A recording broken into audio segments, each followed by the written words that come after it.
ہمارا ایک بہت بڑا تعارف ہے، عباد الرحمن کہا ہے اللہ تعالیٰ نے اپنے بندوں کو، ہمیں کہا ہے کہ تم بہترین امت ہو۔ اللہ کریم نے اعزازات سے نوازا ہے۔ جن لوگوں کے پاس اتنی بڑی نسبتیں ہوں، اتنے بڑے حوالے ہوں، اتنی بڑی طاقتیں ہوں، ان کے پاس ظاہری طور پر اگر لوگوں کا جتھا نہ بھی ہو، اور ظاہری طور پر اگر مال و اسباب وقتی طور پر نہ بھی ہوں، اقتدار، عہدہ اور بڑے لمبے چوڑے نعرے ان کے پیچھے نہ بھی لگ رہے ہوں، تو یہ بہت بڑا تعارف نہیں کہ اللہ کے بندے ہیں اور رسول کریم کے غلام ہیں؟ اور کیا یہ تعارف جینے کے لیے، زندہ رہنے کے لیے اور گردن اٹھا کر جینے کے لیے بہت بڑا تعارف نہیں؟ باوجود اتنے بڑے تعارف کے اگر کوئی بندہ کمزور باتیں کرے، کچی پکی گفتگو کرے، اور وہ اپنے آپ کو بار بار مظلوم ثابت کرنے کی کوشش کرے، وہ بار بار اپنے زخم دکھائے تاکہ وہ قابل رحم قرار پائے، تو یہ باتیں ایک مومن کو، ایک مسلمان کو، اللہ کے ایک بندے کو ذرا زیبا نہیں دیتی، ذرا اچھا نہیں لگتا۔ مسلمان اعصابی طور پر، ذہنی طور پر، نفسیاتی طور پر ایک طاقتور قوم ہے۔ مسلمان وہ قوم ہے جو مرعوب نہیں ہوتی، یہ روب دکھاتی ہے، روب۔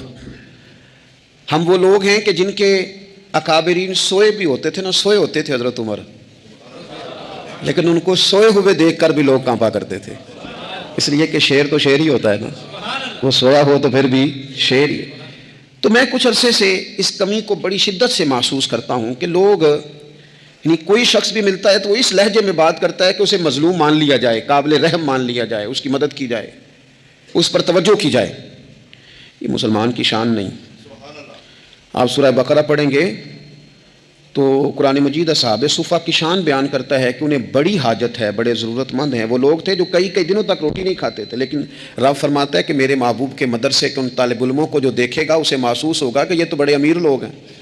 کیوں محسوس ہوگا؟ لا یسألون الناس الحافا، یہ لوگوں سے لپٹ کر سوال نہیں کرتے، کشکول طلب نہیں دراز کرتے، یہ اپنے پردے کو قائم رکھتے ہیں۔ خودداری، عزت نفس، وقار، خودی ہمارے ہاں تیزی سے ان چیزوں کا آج جو ہے وہ یوں محسوس ہوتا جیسے قحط ہو گیا ہے۔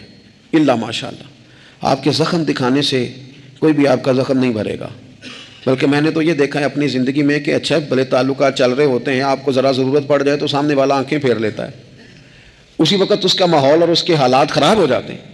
اس لیے اپنا سارا بھروسہ، اپنی ساری توجہ، اپنی سوچوں کا مکمل مدار صرف اللہ رسول کی ذات کو بنائیں، اور اس انداز میں بنائیں کہ کون دیتا ہے دینے کو تو چاہیے، دینے والا ہے سچا ہمارا نبی۔ اور یہ ذہن بنائیں زندگی میں کہ رب رسول کی بارگاہ سے 2 قطرے بھی مل گئے تو دنیا بھی بن جائے گی، آخرت بھی بن جائے گی۔ اس لیے ادھر ادھر دیکھنا تھوڑا کم کریں۔ اور بالخصوص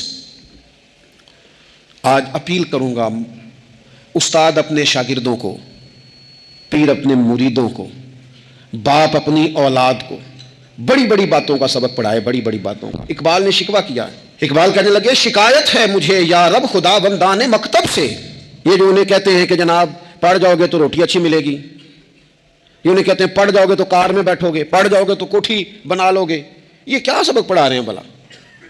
ان کو تو تم بڑے بڑے باتیں بتاؤ، انہیں کہو پڑھو گے تو دنیا میں حضور کے دین کا انقلاب برپا کرو گے، تم ان کہو کہ تم پڑھو گے تو تم ایک پورا ملک چلاؤ گے، تم انقلاب برپا کرو گے، اٹھ باندھ کمر کیوں ڈرتا ہے، پھر دیکھ خدا کیا کرتا ہے۔ اقبال کہنے لگے یہ تم کیا سبق پڑھا رہے ہو کہ روٹی صحیح مل جائے گی، چندہ اکٹھا کرنے کا طریقہ آ جائے گا؟ کہنے لگے شکایت ہے مجھے یا رب خدا بندان مکتب سے، سبق شاہی ہے اور بچوں کو دے رہے ہیں خاک بازی کا، اڑنے والی تعلیم تھی اور یہ انہیں رینگنے کا سبق پڑھا رہے ہیں۔ تگڑی باتیں بچوں کو سکھاؤ، تگڑی۔ یہ پھر سارے نہ ڈھونڈتے پھریں کہ وہ فلانا جو ہے نا چاچا امیر ہے تو ماموں امیر ہے تو فلانی خالہ باہر ہے تو فلانا ذرا مہربانی، کوئی بھی نہیں مہربانی کرتا۔ مہربانی جب بھی کرتا ہے یا خدا کرتا ہے یا مدینے والے محمد مصطفیٰ کرتے ہیں۔ اپنی توجہات کبھی بچوں کو دیکھیں، حضرت لقمان اپنے بیٹے کو کیا کہتے ہیں یا بنی اقم الصلاۃ وامر بالمعروف وانہا عن المنکر۔ حضرت لقمان اپنے بیٹے کو سمجھاتے ہیں، کہتے ہیں اے بیٹا نماز قائم کرنا، لوگوں کو بھلائی کا حکم دینا، برائی سے منع کرنا، وَاصْبِرْ عَلَىٰ مَا أَصَابَكَ، اور جب مصیبت پہنچے تو صبر کرنا۔ ادھر ادھر رونا دھونا نہ کرنا. نماز پڑھنا، بھلائی کا حکم دینا، برائی سے منع کرنا، اور اگر کوئی مصیبت پہنچے تو اس پر صبر کرنا. کتنے کام ہو گئے؟ 4. ایک نماز پڑھنی ہے، ایک بھلائی کا حکم دینا ہے لوگوں کو، ایک برائی سے، اور اگر کوئی مشکل آئے تو کیا کرنا ہے؟ ان ذالک من عزم الامور. فرمایا بیٹا یہ بڑی ہمت والے کام ہیں. ہمت والے کام کرنا، ہمت والے. طاقتیں اپنی قائم رکھنا، کمزور نہ پڑنا. لوگ تمہارے آنسو نہ دیکھیں، کوئی تمہیں تڑپتا نہ دیکھے. چھوٹا چھوٹا زخم لے کر لوگ سگنل پہ کھڑے ہیں، چھوٹی چھوٹی مجبوریاں لے کر لوگ مانگنے کے لیے دروازوں پر کھڑے ہیں. امت مسلمہ کا یہ مزاج نہیں، یہ وقار نہیں، یہ انداز نہیں. ہم تو بانٹنے والے لوگ. چلے مشکل آ جاتی ہے، زندگی میں ضروریات پڑ جاتی ہیں، قرضہ صحابہ بھی لے لیا کرتے تھے، لیکن یہ جو لہجے آج ہم نے اختیار کر لیے، کمزور ہو جانا، کچا پڑ جانا، غریبی کا رونا رونا، یہ انداز اہل ایمان کا. بچوں کو طاقتور ہونا چاہیے. میرے نبی کریم صلی اللہ تعالیٰ علیہ وآلہ وسلم نے ارشاد فرمایا، ایسا نہیں ہے کہ کوئی بندہ کمزور ہے تو وہ ناپسندیدہ ہے. یہ نہیں فرمایا کہ جو بزدل ہے تو وہ بڑا کوئی کٹا ہوا آدمی ہے. لیکن حضور فرماتے ہیں، صحیح مسلم میں حدیث موجود ہے، حضور فرمانے لگے طاقتور مسلمان نا اللہ کی نظر میں بزدل مسلمان سے زیادہ پیارا ہے. طاقتور ہے نا، اس کی شان زیادہ ہے. یہ جو با ہمت ہے، با حوصلہ ہے، جس کے اعصاب مضبوط ہیں، یہ رب کریم کی بارگاہ میں باوقار ہے. اللہ کے حضور اس کی قدر ہے. اور حضور علیہ الصلوۃ والسلام صحابہ کو دعائیں سکھایا کرتے تھے، اور تعلیم امت کے لیے خود بھی حضور وہ دعا فرمایا کرتے تھے. کہتے تھے اے اللہ بزدلی سے بچا، کنجوسی سے بچا، اے اللہ اس بڑھاپے سے بچا جو انسان کو بڑا پریشان کر دے. حضور دعائیں مانگا کرتے تھے. دیکھیں بیمار انسان ہو جاتا ہے، اگر وہ سوچے نا رب کی طرف سے ہے تو پھر بیماری کا لوگ بڑا مزہ لیتے ہیں، کیونکہ جب بندہ بیمار ہوتا ہے تو نفسانی خواہشات ساری ختم ہو جاتی ہیں. اور میں اکثر دوستوں سے کہتا ہوں کہ بعض چیزیں ایسی ہیں جو وجد میں لے آتی ہیں بندے کو اگر وہ غور کرے تو. آپ یہ حدیث پاک سنیں، حضور علیہ السلام نے فرمایا بیمار کے ساتھ ضد نہ کرو کہ ضرور کھا ضرور کھا. ضد نہ کرو، اس لیے کہ اللہ اسے کھلا بھی دیتا ہے، پلا بھی دیتا ہے. اب جب کسی کو پتہ چلے کہ میں بیمار ہوں تو رب مجھے کھلا پلا رہا ہے تو مجھے بتائیے بیماری کتنی پیاری لگے گی، بیماری میں کتنا سرور آئے گا. پھر تو انسان ہمیشہ چاہے گا کہ مجھے وہ چیزیں ملیں جو مجھے اللہ تبارک و تعالیٰ کی بارگاہ کے قریب کر دیں. دوسری بات یہ ہے کہ میدان میں جب انسان اترتا ہے نا تو اسے ایک بات اپنے ذہن میں رکھنی چاہیے کہ جیت اور ہار یہ اللہ تعالیٰ کے دست قدرت میں ہے. لیکن جب وہ لڑے تو جیتنے کے لیے لڑے. ہمارے ہاں نا بہت سارے لوگ لڑنے سے پہلے ہی ہارے ہوئے ہوتے ہیں، میدان میں نکلنے سے پہلے ہی وہ کمزور باتیں کر رہے ہوتے ہیں. ابھی سفر شروع نہیں ہوتا وہ کہہ دیتے ہیں نہیں جناب آپ کی بات تو ٹھیک ہے پر کیسے ہوگا، کیوں کر ہوگا، لوگ تو آج کل چلتے ہی نہیں، بڑے مسئلے خراب ہیں. اور پھر کچھ لوگ ایسے ہیں جن کی باتیں سن کر بندے بیک گیئر لگا لیتے ہیں. اور میں نے دیکھا باتیں کرنے والے وہیں رہتے ہیں اور کام کرنے والے کہاں سے کہاں چلے جاتے ہیں. یہ یقینی نہیں کہ جیتیں گے، لیکن جب میدان میں اترے نا تو پھر ہمیشہ جیتنے کے لیے اتریں. کوشش کریں کہ میں نے اس انداز میں نکلنا ہے کہ میں نے نہ جیتنا ہے. حضرت مولا علی شیر خدا کرم اللہ تعالیٰ وجہ الکریم سے کسی بندے نے پوچھا حضور آپ ہر میدان میں کامیاب کیوں رہتے ہیں؟ فرمانے لگے جیت ہار تو رب کریم کے دست قدرت میں ہے، لیکن جب میں اترتا ہوں نا میدان میں تو میں دشمن دیکھ کے پہلے ہی فیصلہ کر لیتا ہوں کہ میں نے اس کے پیٹ میں خنجر مارنا ہے کہ گلے پہ. میں جیتنے کے لیے میدان میں اترتا ہوں. تو آپ دیکھ لینا دیواریں ہلتی رہتی ہیں اور در کانپ جاتا ہے. علی کا نام سن کر اب بھی خیبر کانپ جاتا ہے. کیوں کہ کہتے ہیں میں ذہن بنا لیتا ہوں کہ میں اسے کاٹ کے لاؤں گا. میں ڈرتا اور سہمتا ہوا میدان میں نہیں اترتا. ذہن ہوتا ہے کہ آج لڑوں گا تو جیتوں گا، آج میں دیکھیں میں کیا کرتا ہوں. حوصلہ نہیں پیدا کر پا رہے بچوں میں. کچھ بچے بھی اللہ خیر کرے عزم و ہمت والے لوگوں کے پاس بیٹھتے نہیں. اور دوسرا ہم اپنے بچوں کا کسی کو آئیڈیل بھی نہیں بننے دیتے. بچے کسی کا نام لیتے ہیں تو ہم کہتے ہیں پتر چھاڑ پرا، یہ دور ہی نہیں ہے. ہم کوئی ایسا ذوق، کوئی مزاج، کوئی طبیعت پیدا ہی نہیں ہونے دیتے. کچھ آنے والی نسل کا مزاج ہے کہ وہ اٹھنا نہیں چاہتی، بیٹھنا نہیں چاہتی، چلنا نہیں چاہتی. وہ چاہتی ہے میں لیٹی رہوں، موبائل میرے ہاتھ میں رہے، باقی سارے کام ریموٹ کنٹرول ہو. جب انسان دیکھیں نا، ایک ڈاکٹر صاحب کے پاس ایک دفعہ میں گیا تو ایک مریض کو وہ سمجھا رہے تھے، اسے کہہ رہے تھے کہ تو تھوڑی ورزش بھی کیا کر، تھوڑی ورزش بھی کیا کر. اور ساتھ انہوں نے بڑی اچھی بات کی، کہنے لگے اللہ تعالیٰ نے نا جسم میں جوڑ بنائے ہیں، یہ گھٹنے ہیں، یہ کونیاں ہیں، اللہ نے جوڑ بنائے ہیں، اسی لیے تو بنائے تھے کہ تھوڑی ان کو حرکت بھی دی جائے. لیکن اگر آپ ان جوڑوں کو حرکت ہی نہیں دیں گے تو یہ تو زانگا لود ہو جائیں گے. تو کام زندگی میں عزم کے ساتھ، ہمت کے ساتھ، اور سب سے بڑی مضبوطی یہ ہے کہ آپ یہاں سے مضبوط ہوں، آپ اعصابی طور پر مضبوط ہوں۔ یہ جو کمزوری ہے نا، ذہنی کمزوری، میں نہیں پسند کرتا کہ مطلب خواتین بچوں کو اس لیے ڈرائیں کہ بیٹا اوہ ہو بلی آ گئی ہے۔ وہ بلی کیا ہوتی ہے جی؟ لیکن جو خواتین حج بھی بچوں کو بلی سے ڈرائیں گی، اچھا اس کو ڈرا بلی سے رہی ہوتی ہیں اور ساتھ کہہ رہی ہوتی ہیں ماما کا شیر، یہ آپ کا شیر بلی سے ڈرتا ہے، یہ اماں کا شیر بلی سے ڈر رہا ہے، آپ نے اس سے بلی سے ڈرا دیا اور نام شیر رکھ دیا ہے۔ یہ کیسا شیر ہے کہ جو بلی آتی ہے تو بھاگ جاتا ہے؟ یہ ماحول مطلب متضاد ہے۔ یہ کاکروچ دیکھ کر چیخیں مارنا نا، یہ برگر فیملی ہونے کی علامت ہے۔ چھپکلی دیکھ کر نا چیخیں مارنا، یہ امیر گھروں کی علامت ہے، پڑھے لکھے لوگوں کی علامت۔ یہ کیا مذاق ہے؟ جو قوم چھپکلی سے ڈرتی ہے، کاکروچ سے ڈرتی ہے، اور جو لوگ کہتے ہیں ہو یہ جناب یہ تو اندر میرے وہ آ گیا ٹوکا تو یہ کھا جائے گا، تو یہ قوم انقلاب برپا کرے گی، یہ میدانوں میں نکلے گی۔ بڑے خوبصورت انداز میں ویڈیو بنا کے تو اس کو شیئر کیا جاتا ہے کہ وہ جی قربانی والے دن بکرا ذبح ہو رہا تھا تو بچہ رو پڑا۔ کیا بات کرتے ہیں آپ؟ یہ جہاد کرے گا بچہ کل کو جو بکرے ذبح ہونے پہ روتا ہے؟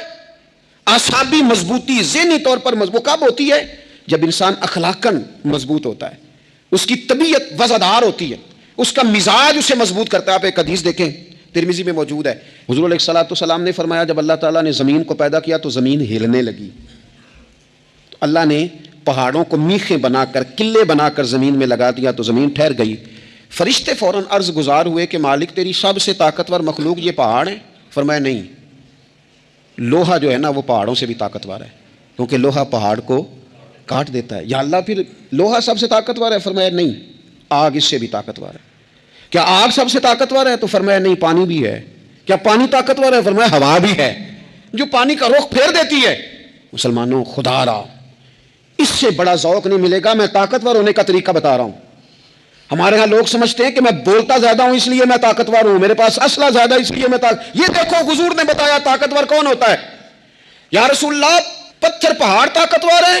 تو فرمایا نہیں، ان پر تو لوہا ہے، لوہا طاقتور ہے، نہیں اس پر تو آگ ہے، آگ طاقتور ہے، نہیں اس پر تو پانی ہے، پانی طاقتور، اس پر تو ہوا ہے۔ تو حضور پھر مہربانی کریں بتائیں طاقتور کون ہے؟ تو یہ دیکھو نا، یہ یاد رکھو نا، یہ کائنات کے سب سے بڑے حکمت والے محبوب کی بات یاد رکھو نا۔ حضور فرمانے لگے سب سے زیادہ طاقتور وہ مومن ہے جو سیدھے ہاتھ سے صدقہ دیتا ہے اور دوسرے کو پتہ بھی نہیں لگنے دیتا۔ اس ہاتھ سے صدقہ دیا اور اس ہاتھ کو پتہ، جس میں یہ اخلاقی طاقت آ جائے نا کہ اللہ کے رستے میں دیکھ کر پھر اسے چھپانا آ جائے، وہ بڑا طاقتور آدمی ہے۔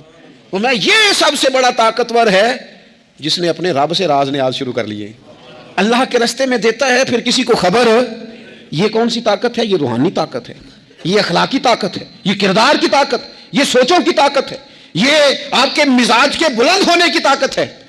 لیکن اگر مسجد میں ٹائلیں لگوا کر بھی ایک ٹائل پہ نام لکھوا لیا ہے، اگر کہیں تعاون کر کے بھی کہا میرا ذکر کرو، کوئی خدمت کر کے کہا میرا نام لو، پھر آپ کمزور ہیں، پھر آپ طاقتور نہیں ہیں، پھر آپ نے بزدلوں جیسا کام کیا، پھر آپ نے وہ رنگ اختیار کیا ہے جو شاید آپ کو ذہنی طور پر بڑی کوفت میں مبتلا کر دے۔ تو اعصابی طاقت، اعصابی قوت، آپ دیکھیں حضرت صدیق اکبر رضی اللہ تعالیٰ عنہ، حضور نے تربیت کی تھی نا۔ میں ذمہ داری سے کہتا ہوں کہ تعصب کی عینک نہ کسی نے پہنی ہو، ورنہ کائنات میں عشق کی داستان ختم ہو جاتی ہے جناب صدیق اکبر پر۔ جو پیار انہوں نے مدینے والے محبوب سے کیا ہے کوئی کر ہی نہیں سکتا۔ اور ہر وقت کی جدائی، ہر وقت کی، یعنی بیٹھے بیٹھے نا حضور کے وصال کے بعد بیٹھے بیٹھے حضرت صدیق اکبر اٹھ کے نا تو ایک رستے پہ چلنا شروع ہو گئے۔ کسی نے پوچھا ابوبکر کہاں جا رہے ہو؟ کہنے لگے یار ایک دن نا محبوب 2-3 دن کے لیے کہیں گئے تھے، اس رستے واپس آئے تھے، جنہاں دے دل پر جانی وچھڑن کون روے پھر تھوڑا، یہ سب روگاں دا روگ محمد جس دا نام وچھوڑا۔ پریشان ہوں تو دل کر رہا ہے پتہ نہیں یہاں سے آ نہ جائیں۔ اتنا زیادہ محبوب کی غلامی اور نبی پاک کی محبت کا ذوق، لیکن اعصابی طور پر مضبوط کتنے تھے؟ حضور کے وصال کے بعد جس بندے نے اپنے پروں کے نیچے پوری امت کو سنبھال لیا ہے نا، اس کا نام بھی ابوبکر صدیق ہی ہے۔ ایسے ایسے سنبھال لیا سب کو، سنبھال، دکھ سب سے زیادہ لیکن سنبھالا۔ کوئی زکوٰۃ کا منکر پیدا ہو رہا ہے، کوئی ختم نبوت پہ حملہ کر رہا ہے، کوئی کچھ ہو رہا ہے، کوئی کچھ ہو رہا ہے، ابوبکر صدیق نے فرمایا سارے لشکر روانہ کرو، جہاں جہاں حضور نے فرمایا تھا جہاد کرو۔ فرمایا جو ایک رسی بھی زکوٰۃ کی نہیں دے گا وصول کریں گے۔ لوگوں نے کہا حضور حالات بڑے اور طرح کے ہیں، کیسے کام چلے گا؟ حضرت عمر جیسے دلیر بندے بھی کہنے لگے جناب یہ نظام کیسے چلے گا؟ تو ابو بکر صدیق فرمانے لگے عمر تجھے تیری ماں روئے، تم بڑے مضبوط مزاج کا تھا، یہ مجھے کیا پیغام دے رہا ہے؟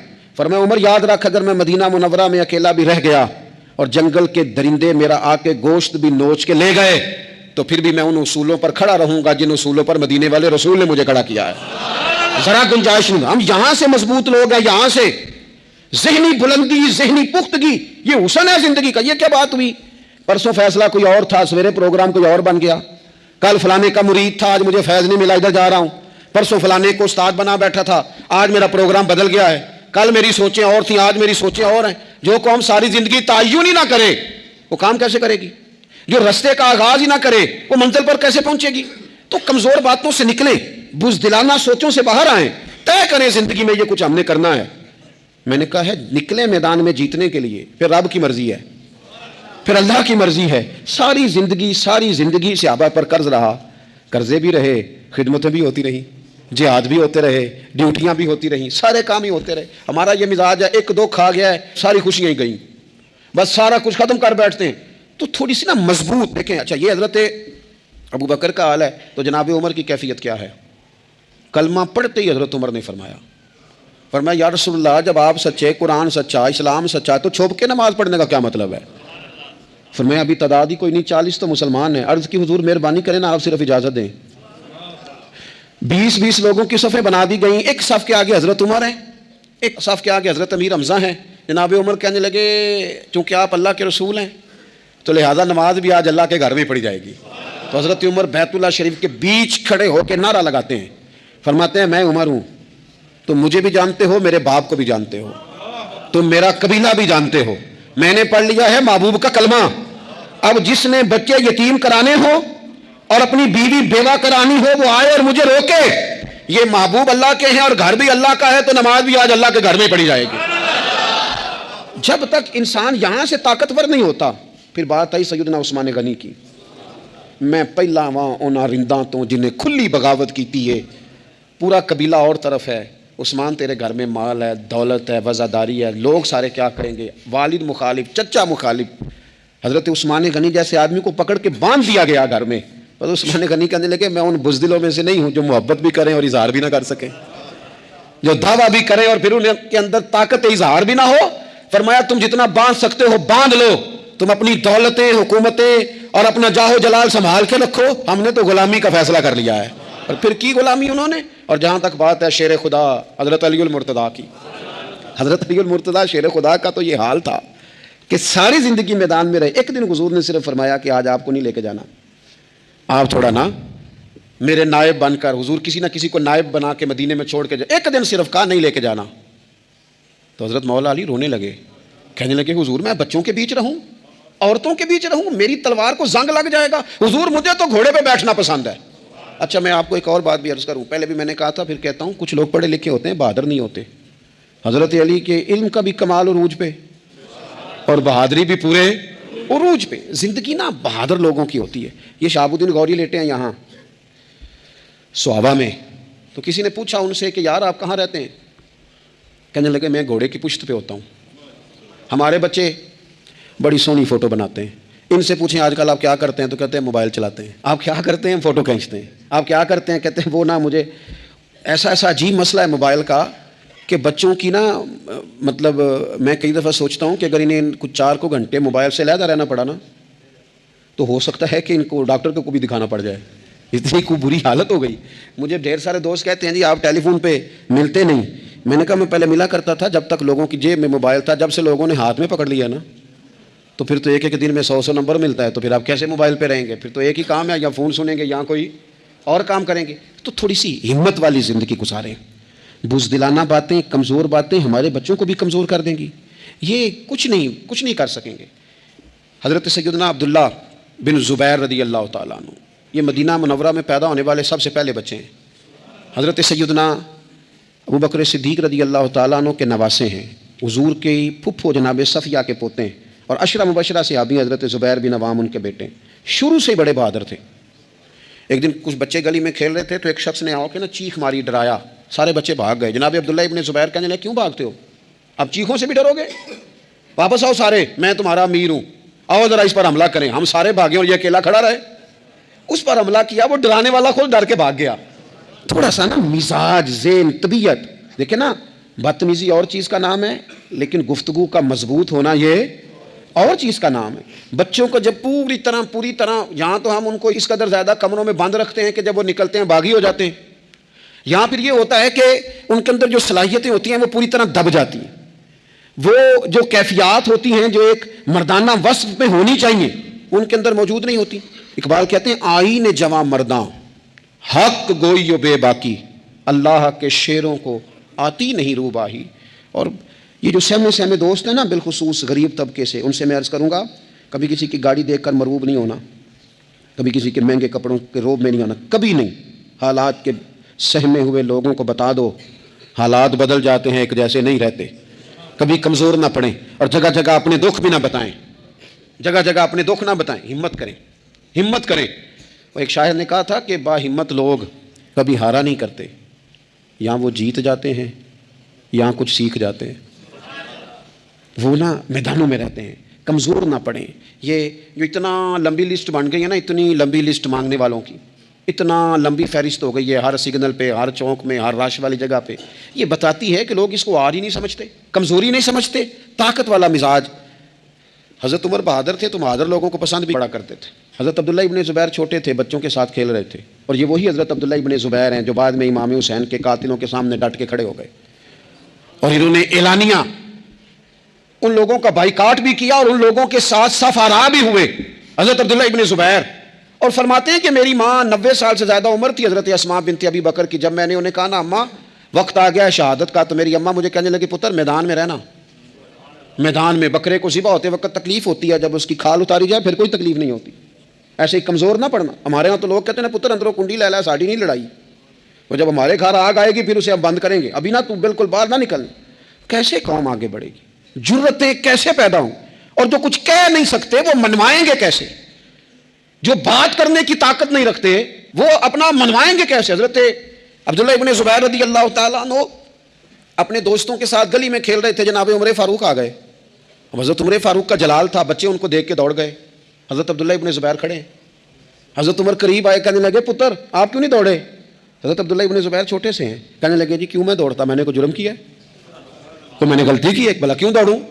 آرام سے کھیل رہے ہیں اور نہ ہم نے کوئی رستہ بند کیا، جگہ ہے، آپ نے گزرنا تو گزر جائیں۔ چاہیے تھا نا حضرت عمر ناراض ہوتے، پر جناب عمر نے ماتھا چوم لیا، کہنے لگے کیا بات ہے بیٹا، ان چیزوں پر ذرا قائم رہنا، کہنے لگے جرم کیے، کیا مطلب ہے اس بات کا کہ فلانا ہے تو دوڑ جا، کیوں دوڑیں جی؟ تو ہم نے جو قوم کو سکھانا شروع کیا ہے نا، دیکھیں فقر اور چیز ہے، درویشی اور چیز ہے، سادگی، لیکن ظلم سہنا اور چیز ہے۔ دنیا میں قتیل اس سا منافق نہیں کوئی جو ظلم تو سہتا ہے بغاوت نہیں کرتا۔ اپنی زندگی میں عزم کو، ہمت کو، نظریے کو بلند کریں، مظلومانہ مزاج نہ پیدا کریں، بلا وجہ دکھ سنا کے اپنے آپ کو کمزور نہ کریں۔